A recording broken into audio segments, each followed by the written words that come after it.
Sir साथ तो पता नहीं इसको क्या हो गया, गायब हो गए हैं। यासिर आए हैं, यासिर। सात सात सात सात आ गए हैं जी। अच्छा यार, अब पहले चलो, यासिर 1 मिनट होल्ड करना, आप साथ से पहले बात इस करते हैं। सात तो पहले प्रोग्राम में भी आए हुए हैं। हाँ, हाँ जी, बिल्कुल आए बोलिए हुए जी। हैं जी। बताएं ये साथ, क्या हाल है? अस्सलाम वालेकुम सर, कैसे हैं आप? वालेकुम सलाम, क्या हाल है, क्या कर रहे हैं और कैसे चल रहा है? Essen bei ich habe B1 von Goethe mit allen Modulen bestanden. ओह, ओह, sehr gut, हम्म herzlichen Glückwunsch। हम्म ये लेकिन तो ये तो एहसन आप एक भाई, ट्रांसफॉर्मेशन के बाद आए हैं। 1 महीने या 2 महीने पहले आपसे बात हुई थी और हाँ, अब आते साथ ही आपने जर्मन के साथ अटैक किए। यस, मैं मर चुका हूँ। एम्बेसी अनकंडीशनल मास्टर की अपॉइंटमेंट्स को बार बार कैंसिल की जा रही है। 1 से 2 बच्चों की पर वीक अपॉइंटमेंट आती है और बहुत बुरे हालात है। मैं मास्टर का अनकंडीशनल का इंग्लिश स्टार्ट एडमिशन लेटर था, अनकंडीशनल है, जो प्रायोरिटाइज्ड अपॉइंटमेंट होती है यहाँ पे। लेकिन यहाँ पे कुछ भी नहीं हो रहा है। एम्बेसी समझे जैसे बंद हो गई है। एक एक दो दो अपॉइंटमेंट आ रही है अब। तो कुछ हमें नजर नहीं आ रहा है। हर दफा एडमिशन एक्सपायर हो जाता है, तो फिर हम दोबारा अप्लाई करते हैं यूनिसिस्ट पे, दोबारा से 75 यूरोस पे करके डेफरमेंट ली जाती है। अब एल्स भी एक्सपायर्ड हो गया है। यार ये अब मेरा ख्याल है कि हमारा ही एक्सपायर होना बाकी रह गया। हाँ, आपकी इतनी दफा आपने एक्सपायर का वर्ड यूज किया कि आप हो गए।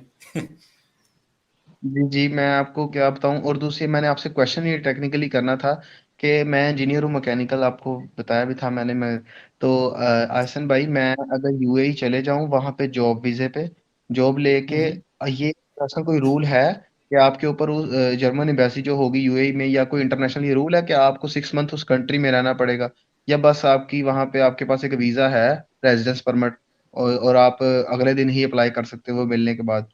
तो ये यानी इसके बारे में इंफॉर्मेशन चाहिए।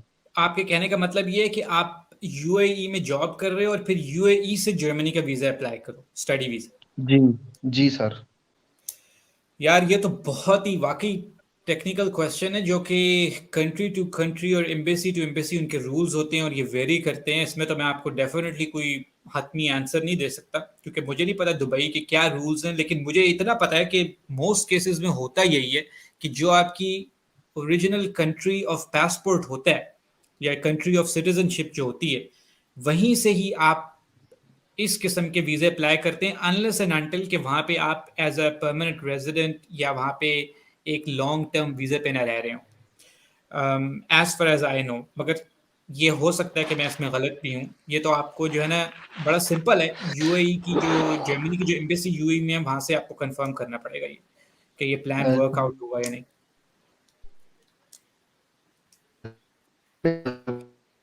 यार आपकी आवाज में लैग है। मैं एक और भी साथ बात कर दूं, क्वेश्चन ही पूछ लूं आपसे कि आप अगर आपको अगर यूएई में जॉब मिल सकती है अपनी बैचलर्स की जी जी बेसिस के ऊपर, तो आप जी यूं भी तो कर सकते हो। एक एक सजेशन है कि जी जी आप यूएई चले जाओ।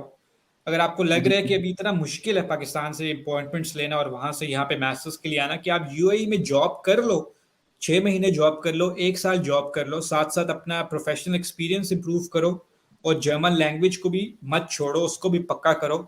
और 1 साल बाद मैकेनिकल इंजीनियरिंग की बेस के ऊपर जर्मनी में जॉब अप्लाई करो और डायरेक्टली यहाँ पे एज वर्क वीजा पे जर्मनी आओ। इस बारे में क्या ख्याल है? एहसन भाई, बेसिकली ना, जर्मनी क्रेज था मेरा, जिसकी वजह से मैं पाकिस्तान में रह के B1 मैंने किया है। हालांकि मैं इंग्लिश स्टार्ट में आने वाला बच्चा था, जल्दी से जल्दी जाने वाला, कि यही था मेरे अंदर। लेकिन इन्होंने हाँ, इतना सब्र करवा करवा करवा, अभी भी मैं इसी चक्कर में हूँ कि मैं बस किसी किसी जल्दी से जल्दी चला जाऊं। या तो मेरा वो जो जॉब वाला सीन है ना, मेरा बेसिकली मेरा एम ये है कि सर, मैं चाहता हूँ कि मैं जर्मनी आऊँ, पैसे लगा के वहां पे C2 तक लैंग्वेज करूँ, उसके बाद सिर्फ अपनी जो बैचलर्स है मैकेनिकल इंजीनियरिंग की, और इंटरनेशनल जो बच्चे हैं ना,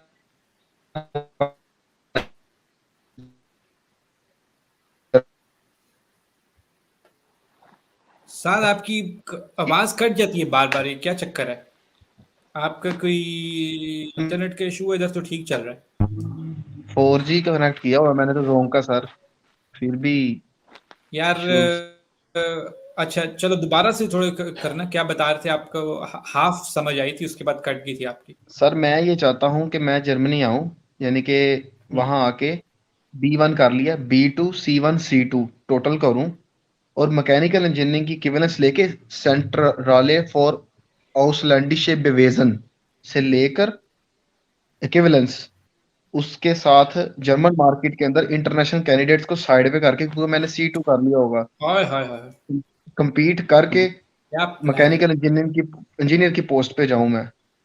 यार ये बड़ा अच्छा प्लान है, बड़ा सॉलिड प्लान है ये, क्योंकि ये जो आप इक्विवेलेंसी लोगे ना, ये जो रिकग्निशन है एज एन जी इंजीनियर सर। इन जर्मनी, ये वाकई बड़ी सॉलिड है। और साथ जो C2 आप लैंग्वेज की बात कर रहे हो, लेकिन देखो अब मैं क्या कहूँ यार, वो जो एम्बेसी के अंदर अपॉइंटमेंट्स नहीं मिल रही, इसके ऊपर आपको पता है मैंने इंस्टाग्राम पे वो शेयर भी किया था, एक आर्टिकल डॉयचे वेले ने इवन लिखा था, अखबार में यस आर्टिकल सर। आया था कि यस जर्मन सर। एम्बेसडर ने नोटिस लिया है, गवर्नमेंट ने नोटिस लिया है, मैंने एक वीडियो भी बनाई थी इसके ऊपर।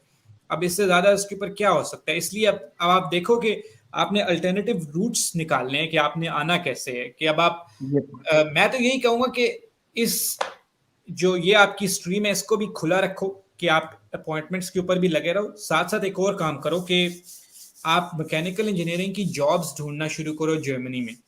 ठीक है, यस जूनियर सर। की या एज एन इंटर्न या एंट्री लेवल जॉब्स ढूंढना शुरू करो अपनी पाकिस्तान की, अगर आपका कोई एक्सपीरियंस है उसकी बेस के ऊपर ट्राई करो, क्योंकि आपको जर्मन अब आती है, आप इंटरव्यूज देने की कोशिश करो। वो अलग बात है कि वो आपको इक्वलेंसी मांगेंगे या वो आपको बुलाएंगे नहीं या वो आपको रखेंगे नहीं, लेकिन एक यस दफा सर। इस स्ट्रीम के अंदर भी जाओ, यस ताकि सर। आपको जरा आइडिया भी हो जाए। आप उनसे बात करोगे, HR से, आपको थोड़ी सी जॉब मार्केट का आइडिया होगा, और मोस्ट प्रोबेबली ये भी हो सकता है कि वो आपको शायद कोई पोजीशन के लिए बुला ही लें, किसी पोजीशन में आपको रख लें मैकेनिकल इंजीनियरिंग की बेस पे, तो आप फिर यहाँ पे आके थोड़ी बहुत पढ़ाई कर, थोड़ी बहुत जॉब करके, थोड़े पैसे शैसे जमा करके, फिर आप दोबारा स्टडी की फील्ड में भी जा सकते हो, थोड़ी ब्रेक लेके, जब आपके पास PR आ जाए तो। मुझे पता है कि ये थोड़ा सा बहुत ही एम्बिशियस किस्म का प्लान है, आइडियल तो यही होगा कि आप यहाँ पे पढ़ने आओ और एक रेगुलर तरीके से फुल तैयार होके मार्केट में जाओ, मगर अब जब कोई रास्ता खुले नहीं है तो हर ऑप्शन को यूज तो करना चाहिए, ये मेरी आपको यस सजेशन सर। होगी। Yes sir. सर एक और मेरा क्वेश्चन है, वो ये है कि आपने वीडियोस बनाई है, आपने शांसन कार्ते के ऊपर भी वीडियोस बनाई हैं, और वो सर इतनी जर्मन ब्यूरोक्रेसी स्लो है ना, स्ट्रेट फॉरवर्ड इतनी स्लो है सर, कि शांसन कार्ते आ गया, मैं B1 किया हुआ है, वो पता नहीं कब लॉन्च होगा, कब वो हमारे ऊपर अप्लाई होगा, कोई पता नहीं सर, हर चीज यार आपके सामने सर। स्लो तो है यार, वो तो आप मुझे हम्म, हाँ मैं बता रहा हूँ स्लो, यहाँ पे खुद जर्मन सारे यही कहते हैं कि इतनी स्लो है, तो आप तो इसको कंप्लेंट कर रहे हो, कोई इतनी हैरानी नहीं मुझे इस बात पे हो रही। मेरे पासपोर्ट के अंदर उन्होंने जो है वो 2 साल लगा दिए थे, हालांकि चलो खैर उस पासपोर्ट के अंदर तो एक एक्सक्यूज भी था कि एक तो मैंने बड़े शहर से अप्लाई किया था, बर्लिन से, दूसरा ये कि उस वक्त कोरोना चल रहा था। अदरवाइज यस अगर सर। आप किसी छोटे जर्मनी के शहर में रह रहे हो तो 4 साढ़े 4 महीने की गेम है पासपोर्ट की। मगर जो मेरा, जब मैं गया था ना सिटीजनशिप ऑफिस में, तो यस सर। क्या इंटरेस्टिंग बात हुई कि हर बंदे को ना, जो भी एप्लीकेंट होता है पासपोर्ट के लिए, क्योंकि पासपोर्ट की आप एप्लीकेशन घर से बैठे बैठे नहीं फाइल कर सकते, आपको वहां पे इन पर्सन जाके डॉक्यूमेंट्स हैंड ओवर करने होते हैं, एक तरह का इंटरव्यू देना होता है, और यस तब सर। वो आपको बताते हैं कि आपकी एप्लीकेशन एक्सेप्ट हो गई है, अब काम शुरू होगा। तो मेरी इंटरेस्टिंग बात क्या हुई कि जो मेरा केस ऑफिसर उसको कह लो, जो ब्यूरोक्रेट काम कर रहा था, वो मुझे 2 या 3 हफ्ते बाद, या बल्कि 1 महीने बाद, वो मुझे मेरे एरिया की सुपरमार्केट के अंदर जो है वो आलू प्याज खरीदते हुए मिल गया। यस मैं सर। जो हूँ ना सुपरमार्केट में फिर रहा, तो मैंने कहा यार ये बंदा तो इसको मैंने देखा है, मैंने कहा वो इसको तो मैंने पासपोर्ट की एप्लीकेशन दी, तो मैं उसके पास गया मिलने के लिए, उससे ऐसी हेलो हाय करने के लिए। तो यस सर। वो बड़ा अच्छा था, नाइस था, उसके साथ वैसे भी बड़ी गपशप हुई थी, क्योंकि जब मैं उसको अपनी एप्लीकेशन देने गया था तब भी वो पाकिस्तान के ऊपर भी क्वेश्चंस पूछ रहा था, ट्रैवलिंग के हवाले से और ये वो political and stuff like that, तो उसके बड़ी अच्छी गपशप हुई थी। तो उसकी यस बीवी सर। भी साथ थी, फिर उसने मुझे अपनी बीवी से इंट्रोड्यूस करवाया। तो उसको मैंने कहा कि यार क्या चक्कर है, 1 डेढ़ महीना हो गया, कोई इन्फॉर्मेशन नहीं, कोई कुछ नहीं। उसने मुझे कहा कि यार ठंड माहौल है, मैं उसने कहा कि डॉक्यूमेंट्स जो है ना ये बॉन्ड, यानी कि हमारे पास भी नहीं रहते, बॉन्ड में रहेंगे जो आपकी मैथ है, ये है वो सब वेरिफिकेशन वहां पे होंगी, पुलिस क्लियरेंस सर्टिफिकेट भी देते हैं उनको, ये सब कुछ, ये वो यस व्हाटएवर। सर। तो उसने कहा कि मैं तुम्हें बताऊं सही बात कि 4 महीने के अंदर जो है ना मैं चेंज कर रहा हूँ अपना डिपार्टमेंट, मैं किसी और डिपार्टमेंट में जा रहा हूँ, जो मैं अभी जॉब कर रहा था इसको मैं छोड़ रहा हूँ, लेकिन विद इन दिस एरिया। तो उसने कहा यस कि सर। जब मैं चला जाऊंगा ना, तो मैंने कहा कि फिर मेरे उसका क्या होगा, मेरे जो एप्लीकेशन मैंने दी हुई है।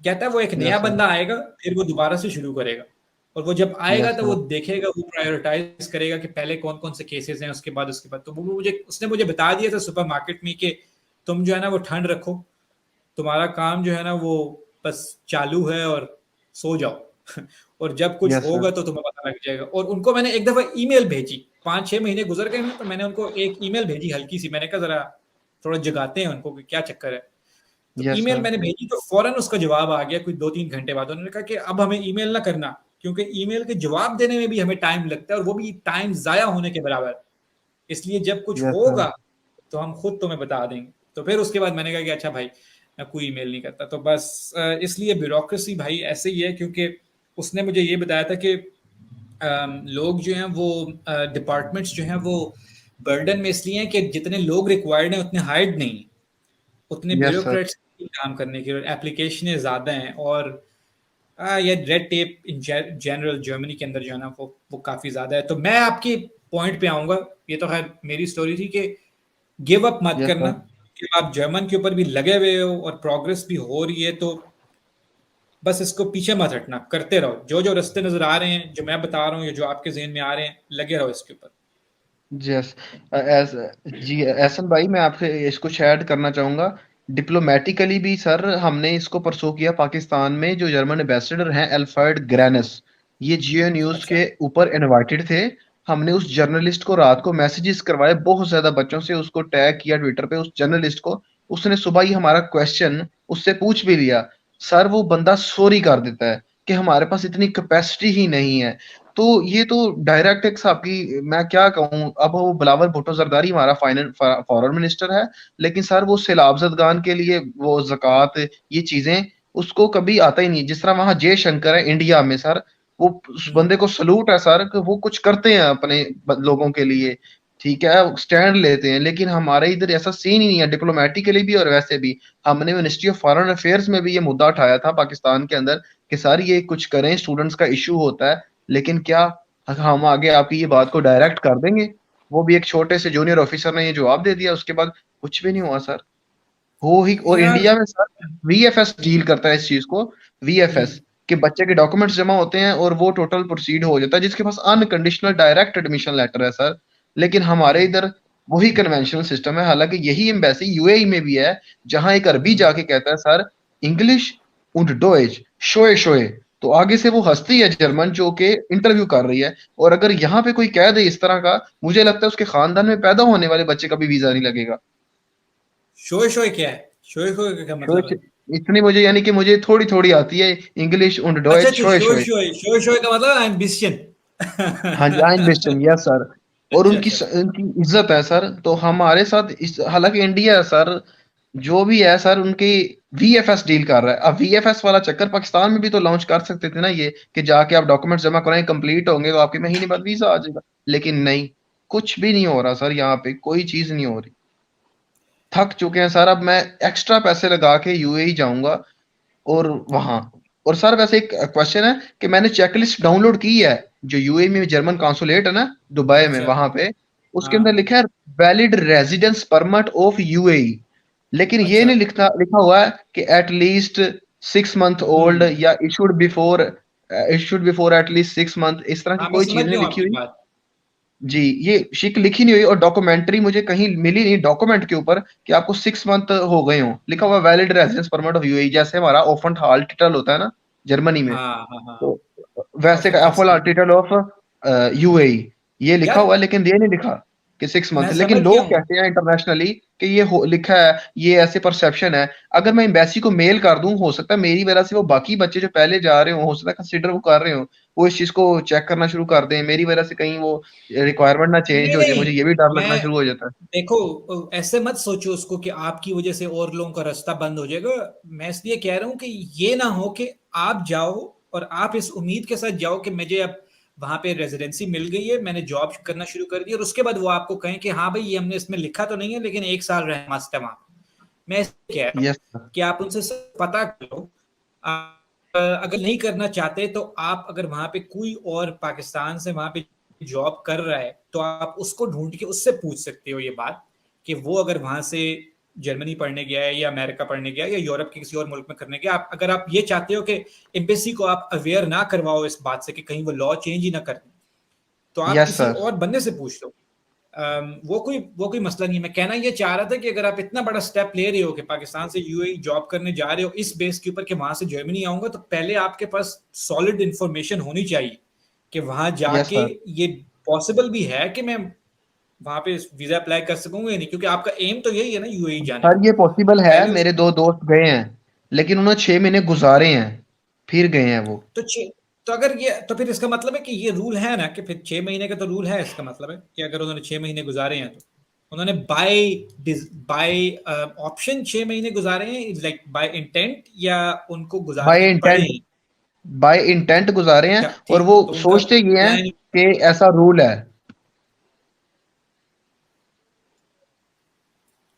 तो आप अगर जाओ वहां पे फॉर एग्जाम्पल और आप अप्लाई कर दो दूसरे या तीसरे महीने में, और अगर वो कहें कि नहीं भाई 6 महीने रुकना है, तो I think in either cases it's not a bad deal. फिर आप 6 महीने रुक यस जाना, और सर। अगर पहले से ही एक्सेप्ट हो गया तो फिर पहले निकल जाना। I think in both cases आपके लिए तो विन विन ही है ना। Yes sir. तो ठीक है, अगर अगर ये आपको लगता है कि यार 6 महीने की कॉस्ट उसमें आपने देनी है और जॉब ढूंढनी है और जॉब आपको इजीली यूएई की निकल आएगी, तो फिर वो पैथ लगाओ। और जर्मनी का अगर आपको शौक है तो बहुत जरूर, ज्यादा है मैं तो सर, यही सी कहूंगा कि टू गिव अप करनी है। मत करो। जर्मन C2 करनी है, और एक गोएथे का एक नया एग्जाम आया है, गोएथे बेरूफुम für den Beruf, वो भी दूंगा। ठीक है। C2 का सर्टिफिकेट लूंगा उसका भी।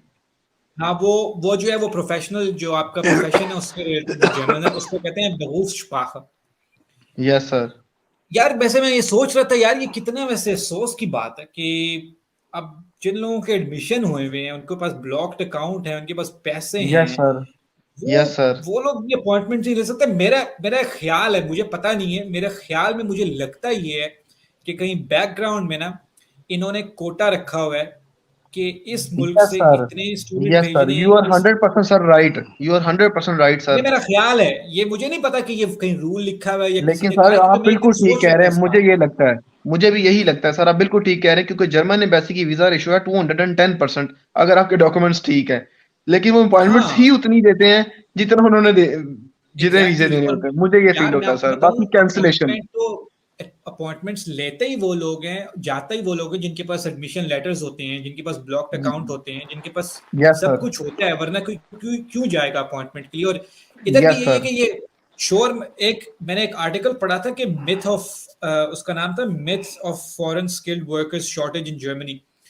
मुझे यस सर। इससे भी ये ख्याल आया कि लोगों ने मुझे काफी ये क्वेश्चन पूछा कि यार कि क्या चक्कर है, पाकिस्तान से अपॉइंटमेंट नहीं मिलती, हमारे एडमिशन डिले हो रहे हैं। लेकिन मैं सोच रहा ये था कि ये हो नहीं सकता कि ये चाहते हो और ये अपॉइंटमेंट्स ना क्रिएट कर सकते हो, ये स्टाफ भी हायर कर सकते हैं, इनके पास बजट भी है, हर चीज है। मुझे लगता ही है कि यस ये सर। वैसे ही इनका प्लान ये है कि शोर मचाते रहो कि हमें स्किल्ड वर्कर्स बहुत सारे चाहिए, लेकिन जो यस स्टूडेंट्स सर। आ रहे हैं उनको एक यस हद सर। तक कंट्रोल्ड अमाउंट में लेके आओ। यस हो सर। सकता है। सर ये आप बिल्कुल ठीक कह रहे हैं सर, मुझे ये मैं आपको लगता है। बताऊं, एक ये भी बात है ना कि अब इनको जो स्किल्ड वर्कर्स हैं वो एक्सपीरियंस के साथ मिलना शुरू हो गए हैं ना। अब देखो, इनको स्टूडेंट इनके लिए वैल्यूएबल है, लेकिन स्टूडेंट से ज्यादा इनके लिए वैल्यूएबल अब कौन है। मैं आपको बताऊं कि हर साल 4 लाख स्किल्ड वर्कर्स रिक्वायर्ड हैं, ये गवर्नमेंट का फिगर है 4 लाख। Yes sir. अब इनको वो बंदा ज्यादा डिजायर्ड होगा जो पाकिस्तान में या इंडिया में बैठा है, जिसका 2-3 साल का एक्सपीरियंस है, जो रेडी है मार्केट के लिए, बजाय इसके कि जो आए 2 साल यस पहले सर। जॉब करे फिर वो जो है वो यस जॉब सर। मार्केट में शामिल हो। तो ये इसलिए मेरा ख्याल में हो सकता है कि ये स्किल्ड वर्कर्स को ऊपर रख रहे हैं, उनकी इनटेक को, और स्टूडेंट्स को ये कंट्रोल्ड अमाउंट में बुला रहे हैं। Yes sir. बट मैं कोशिश करते रहो, और उनको ये वीडियो भी दिखा देना। आपने इस वीडियो में भी सारी बातें बताई हैं, जो लोग देख सकते हैं, देख रहे हैं अभी, ये बाद में इस वीडियो को देखेंगे कि ये क्वेश्चन मुझे इतने लोग इंस्टाग्राम पे भी पूछते हैं, यूट्यूब पे भी, जगह जगह। ये अब आपको फर्स्ट हैंड इन्होंने जवाब दे दिए कि इन्होंने कहाँ-कहाँ कोशिशें की हैं, इवन नेशनल टेलीविजन पे भी गए हुए हैं। तो आई यस होप सर, कि ये सॉल्व हो जाएगा जल्दी। बाकी साथ ऑल द बेस्ट, लगे रहो जर्मन में। मैं एक thank you next sir. Caller को लेता हूँ, ठीक है? Yes sir, thank you okay, sir. Bye bye. Allah no worries.